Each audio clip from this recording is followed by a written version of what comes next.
எல்லாத்துக்கும் வணக்கங்க. நான் உங்க மங்கள மகேஷ். பொதுவா மர்ம நபர்கள் கேள்விப்பட்டிருப்பீங்க, மர்ம பொருள் கேள்விப்பட்டிருப்பீங்க, மர்ம பாலம் கேள்விப்பட்டிருக்கீங்களா? நம்ம தமிழ்நாட்டுல மர்ம பாலம் ஒண்ணு கட்டிட்டு வந்துட்டு இருக்காங்க. அங்க இருக்கக்கூடிய பொதுமக்களுக்கும் அங்க இருக்கக்கூடிய உள்ளாட்சி நிர்வாகத்துக்குமே தெரியல அந்த பாலம் யாரு கட்டுறாங்க, எப்படி கட்டுறாங்கன்றது. இதற்கு பின்னாடி என்ன விஷயங்கள் மறைஞ்சிருக்கு, இதற்கு பின்னாடி எல்லாம் என்ன ஒரு மறைமுக திட்டங்கள் இருக்குன்னு நம்ம பார்த்துடலாம். வீடியோக்குள்ள போலாம் வாங்க. மறக்காம நம்ம சேனலை சப்ஸ்கிரைப் பண்ணிட்டு இந்த வீடியோ பாருங்க. நான் உங்க மங்கள மகேஷ்.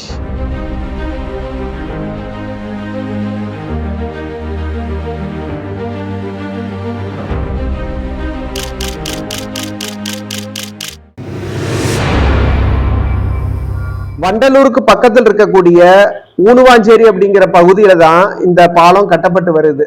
அது என்ன ஏரியான்னு கேட்டீங்கன்னா, அது ஒரு நீர்நிலை. ஒரு 2-3 குளம் அந்த ஏரியால இருக்கு. அந்த குளத்து வழியா ஒரு வண்டி தடம் போயிட்டு இருக்கு. இது வரைக்கும் பல வருடங்களா மக்கள் அந்த வழியில போதுமான சாலை வசதி இல்லாம அவதிப்பட்டு இருந்தாங்க. ஆனா இன்றைக்கு என்னமோ புதுசா அந்த ரோட்ல மக்கள் பயன்படுற மாதிரி ஒரு பாலம் கட்டியிருக்காங்க. அந்த பாலமானது தனி ஒரு நபருக்காக கட்டப்பட்டு வருதுன்னா உங்களால் நம்ப முடியுமா?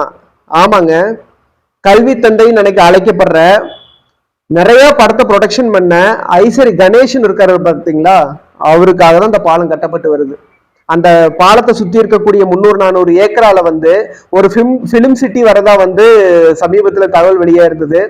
விடுதலை படத்துல கூட பார்ட் 1ல அந்த பகுதியில தான் இருக்கக்கூடிய அந்த 300 ஏக்கருக்கு உட்பட்ட பகுதியெல்லாம் ரயில்வே ட்ராக்ல இந்த ட்ரெயின் ஆக்சிடென்ட் பத்தி சீன்லாம் வரும் இல்லையா, அந்த சீன்லாம் அங்கதான் வந்தது.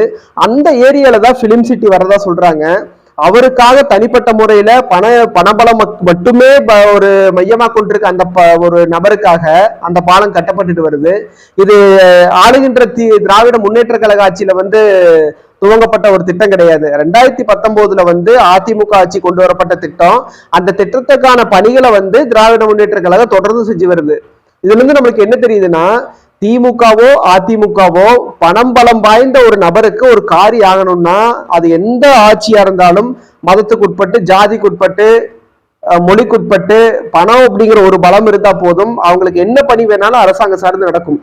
இந்த பாலம் எப்படி எந்த முறையில கட்டிட்டு வராங்கன்னா, நமக்கு நாமே திட்டம். அதாவது நமக்கு நாமே திட்டங்கிறது 1996 நினைக்கிறேன், கலைஞர் அவர்களால் கொண்டு வரப்பட்ட திட்டம். இப்போ ஒரு ஏரியால ரொம்ப நாளா ரோடு வசதி இல்லை, ஒரு அடிப்படை வசதி இல்லைன்னா, அந்த ஏரியாவில் இருக்கக்கூடிய லோக்கல் பார்ட்டிஸ்ல போதுமான ஃபண்ட்ஸ் இல்லைன்னா, அந்த பகுதியில் இருக்கக்கூடிய மக்கள் ஒரு 50% ஃபண்டை திரட்டி கொடுத்தாங்கன்னா, மீதி இருக்க 50% இல்ல ஒன்றிய நிதியிலிருந்தோ இல்ல மாநில அரசு நிதியிலிருந்தோ போட்டு 100% மேட்ச் பண்ணி அந்த திட்டத்தை செஞ்சு கொடுப்பாங்க. இது பொதுமக்கள் கான்ட்ரிபியூஷன் பண்ணி பொதுமக்களும் அந்த வேலைகள்ல கலந்துக்கலாம். பொதுமக்களும் தங்களோட நிதிச்சுமை குறைக்கிறதுக்காக அந்த திட்டங்களை, ஒரு சாலை போடுறாங்கன்னா சாலை போற திட்டத்துல அவங்க அந்த வேலைகள், தங்களால் முடிஞ்ச வேலைகள் பங்கெடுத்துக்கலாம். சோ இந்த பொதுமக்களோட கான்ட்ரிபியூஷன் முழுசா இருந்தா மட்டும்தான் அது நமக்கு நாமே திட்டம். அங்க இருக்கக்கூடிய மக்களே சொல்றாங்க, இது நமக்கு நாமே திட்டம்னா எங்களுக்கு யாருக்குமே தெரியாதுங்க அப்படின்றாங்க. அங்க இருக்கக்கூடிய ஊராட்சி தலைவருக்கே தெரியாதுங்கிற மாதிரி ஒரு செய்தி வருது. அது உண்மையா பொய்யான்னு தெரியல. ஆனா ஒரு பாலத்துக்கு அப்ரூவல் அப்படிங்கிறது ஒரு பர்மிஷன் ஊராட்சிக்கு உட்பட்டு தான் நடந்திருக்கணும். அது ஊராட்சி தலைவர் தெரியுமான்னு தெரியல. ஏன்னா ஊராட்சி தலைவர் பதவியில கிடையாது. இப்போ பிடிஓ ஆபீசர் தான் இருக்காங்க அதிகாரத்துல. அதனால அவருக்கு தெரியாம இருக்கிறதுக்கு வாய்ப்பு இருக்கு. நமக்கு தகவல் படி அந்த பாலம் கட்டுற விஷயம் உள்ளாட்சி நிர்வாகத்துக்கு தெரியல அப்படிங்கிறாங்க.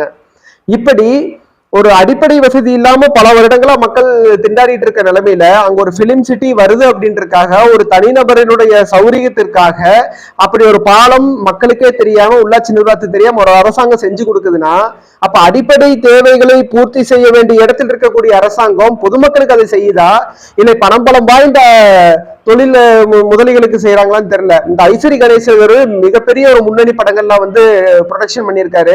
முன்னாடி நம்ம கேள்விப்பட்டிருப்போம், சினிமா துறையில பினான்சியல் லெவல்ல ஸ்ட்ராங்கா இருந்தது மதுரை அன்பு. ஒரு சில அலிகேஷன்ஸ்னால மதுரை அன்பு இப்போ ப்ரொடக்ஷன் ஃபீல்ட்ல இருந்து ஒதுக்கப்பட்டாருன்னே சொல்லலாம். தற்பொழுது ஐசரி கணேசர் தயாரிப்பு துறையில முன்னணி நபரா வலம் வந்துட்டு இருக்காரு. ஒருவேளை திமுக அதிமுக பணம் எல்லாமே ஐசரி கணேஷ் அவர்கிட்ட இருக்கலாம்னு நினைக்கிறேன். அதனால அவருக்கான ஃபேவரை பண்ணி கொடுக்குறாங்க. ஒரு பிலிம் சிட்டி வருதுன்றதுக்காக இவ்வளவு பெரிய மேம்பாலத்தை இவ்வளவு அவசரமா பண்ணி கொடுக்குறாங்க. ஆனா பல வருடங்களா அதே ரோட்ல தான் மக்கள் போயிட்டு வந்துட்டு இருந்தாங்க, திண்டாடினாங்க. அடிப்படை வசதி, மருத்துவ வசதிக்கு போறதுல அந்த ரோட்ல தான் போயிட்டு வந்தாங்க. ஆனா அவங்களுக்கு அந்த வசதி ஏற்படுத்தி கொடுக்க கிடையாது. அப்ப நீங்க பொதுமக்களுக்கான அரசா இல்ல கார்பரேட்டுக்கான அரசா? இந்த தகவல்லாம் வந்து ஒரு மர்மப்பாலம் வருதுன்னு மீடியால எல்லாமே சொல்றாங்களா வழியா, தமிழ் மீடியாக்கள் எல்லாமே இது எதனால வருது, இதுக்கு பின்னணியில யார் இருக்காங்க அப்படின்றத வெளிக்கொண்டு வரவே மாட்டாங்க. அவங்களுக்கு போக வேண்டிய பேக்கேஜ் போயிருந்தாலே இதை அமைதியா விட்டுறாங்க. ஒரு சில ஆங்கில நாளிதழ் மட்டும்தான் இந்த செய்தி வந்து வெளியிடுறாங்க. அந்த இந்தியன் எக்ஸ்பிரஸோட நியூஸை பேஸ் பண்ணி தான் இப்போ இருக்க ஒரு சில பாயிண்ட்ஸ் வந்து நான் உங்களுக்கு இந்த காணொலியில முன் வச்சிருக்கேன். அப்போ கொள்கை வாய்ந்த கட்சி வந்து திமுக, மக்களுக்கான கட்சி அதிமுக, இந்த மாதிரி ஒரு பின்பத்தெல்லாம் வந்து மாய வலைகளை வந்து மக்கள் மத்தியில பின்னிட்டு வர்றாங்க. அதெல்லாமே வந்து பொய். ஒரு விஷயம் உங்களுக்கு நடக்கணும் அப்படின்னா உங்க கையில பணம் இருக்கணும். இன்னைக்கு அரசாங்க வேலைகள், அரசாங்கம் சார்ந்த ஒரு பணிகள் உங்களுக்கு நடக்கணும்னா கண்டிப்பா லஞ்சம் கொடுத்தாதான் நடக்கும் அப்படின்ற நிலைமையில இருக்குது. பணம் இருக்கக்கூடிய ஒரு 2 நிமிஷத்துல பண்ணக்கூடிய வேலையை 1 வருஷ கணக்கு 2 வருஷ கணக்குல வந்து வெயிட் பண்ணி பொதுமக்கள் பண்ண வேண்டிய நிலைமைக்கு தள்ளப்பட்டிருக்காங்க. இதெல்லாம் எதனால ஏற்படுது? ஊழல் இல்லாத ஒரு அரசாங்கமும், ஊழல் இல்லாத ஒரு அரசாங்க சக்கரமும், அரசாங்க இயந்திரமும், அரசாங்க அதிகாரிகளும் இருக்க வேண்டும் என்று சொன்னால் ஊழல் இல்லாத அரசியல்வாதிகள் பொறுப்பில் இருக்க வேண்டும். ஊழல் இல்லாத அரசியல்வாதிகள் மக்கள் தலைவராக உருவெடுக்க வேண்டும். இல்ல பழைய வடிக்கு வந்து ஒரே குட்டையில ஊர்ன மட்டைகளை தான் மக்கள் தேர்ந்தெடுப்பாங்க அப்படின்னு சொன்னா கண்டிப்பா மக்களுக்கான பணிகள் இங்க நடக்காது. கார்பரேட்டுக்கான பணிகள் மட்டும்தான் நடக்கும். அதிமுகவும் திமுகவும் வெவ்வேறு துருவங்களா இருக்கிற மாதிரி காமிச்சுக்குவாங்க. ஆனா கார்பரேட் அப்படின்னு வரும்போது 2 பேரும் வந்து கார்பரேட் ஃபேவரா தான் பண்ணிட்டு இருப்பாங்க. இவங்க ஆட்சியில் இருக்கும்போது அவங்கள குறை சொல்லுவாங்க, அவங்க எதிர்கட்சியா இருக்கும்போது இவங்களை குறை சொல்லுவாங்க. இப்படி மாத்தி மாத்தி அவங்களுக்குள்ளேயே வந்து குறை சொல்லிக்கிட்டு அவங்களே தான் அதிகாரத்துக்கு வருவாங்களே வெளிய, அவங்களே தான் கார்பரேட்டுக்கான அரசாங்கமா இருப்பாங்களே வெளிய, புதுசா எவனாவது மக்களுக்காக பணி செய்யலான்னு வராங்க பாருங்க. எங்களுக்கு தமிழக வெற்றி கழகத்தோட தலைவர் அவர்களை போல யாராவது நம்ம சம்பாரிச்சது போது நமக்கு கொடுத்த மக்களுக்கு நம்ம திருப்பி கொடுக்க வர்றோம் அப்படின்னு நினைச்சா மன உளைச்சலை கொடுத்து அவங்கள பின்பற்ற உடைச்சு அவங்களை அரசியல் விட்டு துரத்துறதுக்கான வேலைகள் எல்லாமே பண்ணுவாங்க. தயவு செஞ்சு மக்கள் விழிப்புணர்வு ஏற்படணும் மக்கள் மத்தியில. இது இந்த மாதிரி 1000-2000 காணொலிகள் போட்டாலும் அதை பார்த்துட்டு லைக்கும் ஷேரும் மக்கள் பண்றாங்களே ஒழிய, தேர்தல்னு வந்துட்டா மறந்துட்டு எல்லாத்தையும் மறந்துட்டு தேர்தல் திருவிழான்னு உள்ள வந்த போது எவ்வளவு வருமோ அதை வாங்கிக்கிட்டு பொதுவா எல்லாத்த மக்களையும் நான் சொல்ல கிடையாது. எக்ஸாம்பிளுக்கு சொல்லணும்னா நாளைக்கு செலவுக்கு ஒரு 1500 இயலாத நிலையில் இருக்க மக்கள் தேர்தல் வரும்போது 5000 ரூபாய் வருதுன்னா அதை கை நீட்டி வாங்கிட்டு வாங்கினதுக்கு காசுக்காக ஓட்டு போடணும்னு நினைக்கிற மக்கள் நிறைய இருக்காங்க. அப்ப விளிம்பு நிலையிலேயே மக்களை வச்சுக்கிட்டு அவங்கள வந்து முற்போக்கா சிந்திக்க விடாம அவங்க வந்து ஒரு பண போதையிலேயே அவங்கள வச்சிருந்து, பண போதைன்னா வந்து இவ்வளவு பணம் சம்பாதிக்கணும் அப்படிங்கிறது அவங்க நோக்கம் கிடையாது. தன்னோட வறுமையை போக்குற அளவுக்கு ஒரு பணம், அந்த ஒரு மாசம் வறுமை போக்குற அளவுக்கு ஒரு கட்சி தருது, அதை வாங்கிட்டு ஓட்டு போடுற அளவு இன்னைக்கு மக்களை வச்சிருக்காங்க. இது யாரோட தப்பு? இன்னைக்கு வரைக்கும் ஆண்ட அரசாங்கத்தோட தப்பு தான். அவங்க வேணும்னே தான் அப்படி வச்சிருக்காங்க. ஏன்னா ஒவ்வொருத்தரும் பொருளாதார நிலைமையில முன்னேறிட்டா அவன் யோசிக்க ஆரம்பிச்சிருவான். இங்க திருப்தியா இருப்போ ஆட்டோமேட்டிக்கா இங்க யோசிக்கும். ஆனா இங்கேயே திண்டாட்டமா இருக்கிறப்போ இங்க எப்படி யோசிக்கும்? இதுதான் உங்களோட ஃபார்முலா, அரசியல்வாதி ஃபார்முலா. இந்த ஃபார்முலா வருகின்ற தேர்தலில் வேலை செஞ்சதுன்னா அடுத்த 5 வருஷத்துக்கு இன்னும் தமிழ்நாட்டு மக்களை யாரும் காப்பாற்ற முடியாது. சத்தியமா சொல்றேன். புதிய ஒரு சக்தியை தேர்ந்தெடுத்து புதியதொரு விதிகளுக்கு வழிவிடுங்க அப்படின்னு சொல்லிட்டு இந்த காணொலியிலிருந்து விடைபெறுகிறேன். மறக்காம இந்த சேனலையும் சப்ஸ்கிரைப் பண்ணுங்க. நன்றி.